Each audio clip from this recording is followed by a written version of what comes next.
Денес ќе ви ја раскажам приказната за Одри Хепберн. Неверојатна девојка која доби Оскар и која стана една од најголемите светски модни икони.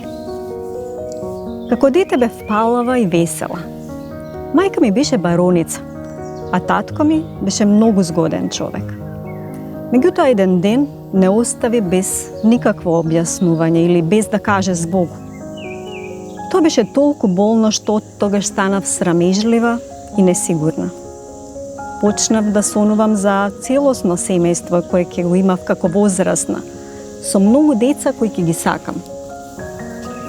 Кога имав 6 години, ме испратија да учам далеко од дома. Единствената утеха во интернатот ми беа часовите по танцување, кои нестрпливо ги очекував секоја недела. Очајно ми требаа бајки, а танцувањето ја запали искрата во мене. Ќе бидам балерина. Кога започна Втората светска војна, мајка ми ме одведе во Холандија, тврдејќи дека таму ќе бидеме безбедни. За жал, грешеше. Непријателската армија ни зеде се што имавме. Бевме толку гладни, што јадевме цветови од лалиња од градината. Смрзнувавме до коска, а луѓето беа депортирани или убивани по улиците. Бев толку неисхранета и исплашена, што сериозно се разболев. По војната се преселивме во Лондон, каде што со нетрпение очекував повторно да почнам да танцувам.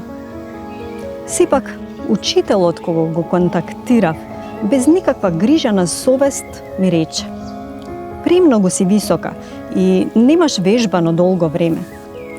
Никогаш нема да бидеш прима балерина." Тоа им стави крај на моите соништа. Немав пари и очајно ми требаше работа. Успеав да се вработам како хористка во еден мюзикл и кусо по тоа успеав да добиам улога во еден филм што се снимаше на Азурниот брег. За време на снимањето ми приде една црвенокоса старица во инвалидска количка. Тоа беше Колет, познатата писателка. На Бродвеј треба да се прикажува мюзикл според моето дело Джиджи. Сакам да играш главната улога, малечка. Ти си совршена за неа. Успехот на тоа шоу ја лансираше мојата филмска кариера. Играв во Празник во Рим, зашто добив Оскар, а потоа во Сабрина, Шарада, Мојата убава дама и многу други незаборавни филмови. Добивав бескрајни признанија, но сепак бев убедена дека едноставно само имав среќа. И си мислев, порано или подоцна ќе се освестат и ќе ме пратат назад дома.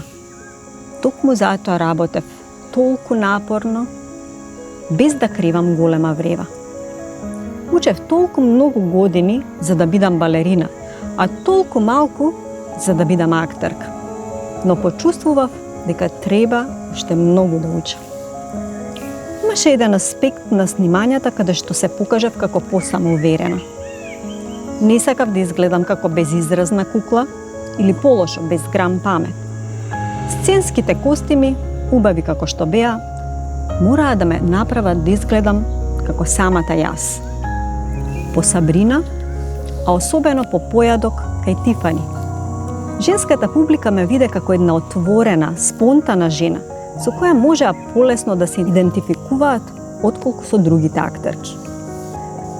И така, без дури да сонувам за тоа, со моето тенко тело и детско лице, станав икона на стилот и елеганцијата. На крајот на 60-тите решив да се посветам на семејството. На крајот на криштата, од секогаш сонувам да бидам целосно посветена мајка. Сакав да си играм со моите 2 деца, да правам колачи и други вкусни јадења, да ги носам на училиште. Сите тие мали нешта што ми значеа повеќе од мојата кариера. Кога моите деца пораснаа, станав амбасадорка на УНИЦЕФ. Никогаш не ја заборавив помошта што ја добив за време на војната, кога немав скршена пара и кога гладував. Знаев дека во премногу земји имаше и уште има мајки и деца кои не се толку срекни како мене и кои умираат од глад или од недостиг на лекови. Тоа беше единствениот пат кога искористив славата за да дадам значење на каузата што ја поддржува. Малата Одри страдаше многу, но од тоа страдање таа доби сила и стана господја Хепберн, позната актерка. Сега можам да престанам да бидам срамежлива и несигурна. Не го сакам изразот трет свет, затоа што сите ние сме дел од еден свет. Сакам луѓето да знаат дека мнозинството човечки суштества страдаат.